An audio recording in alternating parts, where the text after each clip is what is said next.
তো সবসময় চিকেন থাকে না। যদি চিলি চিকেন খেতে মন করে তাহলে অবশ্যই এই রেসিপিটি বানিয়ে নাও একদম চিলি চিকেনের সাথে। প্রথমে সয়াবিনগুলোকে গরম জলে একটু ভিজিয়ে রেখেছিলাম। গরম জল থেকে চিপে তুলে নিয়ে এর মধ্যে গ্রেট করে রাখা আদা, থেতো করে রাখা রসুন, স্বাদ মতন লবণ, জিরে গুঁড়ো, ধনে গুঁড়ো, কাশ্মীরি লাল লঙ্কার গুঁড়ো, একটা ডিম আর কর্নফ্লাওয়ার দিয়ে খুব ভালো করে মেখে 20 মিনিটের মতন রেখে দেবো। এবারে একটা বাটিতে সয়া সস, চিলি সস আর টমেটো সস একসাথে মিশিয়ে রাখবো। কড়াইতে রিফাইন্ড অয়েল গরম করে সয়া চাংসগুলো একে একে দিয়ে দিচ্ছি। গ্যাসের ফ্লেমটা হাইতে রেখে লাল লাল করে সয়া চাংসগুলোকে ভেজে তুলে নেব। এরপর তেলের মধ্যে গ্রেট করে রাখা আদা, থেতো করে রাখা রসুন আর কাঁচা লঙ্কা দিয়ে একটু ভাজা ভাজা করে এর মধ্যে পেঁয়াজ, টমেটো আর ক্যাপসিকাম কিউব করে রেখেছিলাম সেটা দিয়ে দিলাম।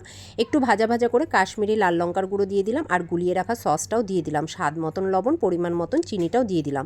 এরপর সয়া চাংসগুলো দিয়ে খুব ভালো করে মিশিয়ে নিতে হবে। একটু জল দিয়ে দিলাম। এবারে জলটা শুকিয়ে গেলে একদম রেডি সয়া চিলি। একবার ট্রাই করে দেখো, একদম চিলি চিকেনের মতন টেস্ট। ওপর দিয়ে একটু ধনেপাতা কুচি দিয়ে দিলাম।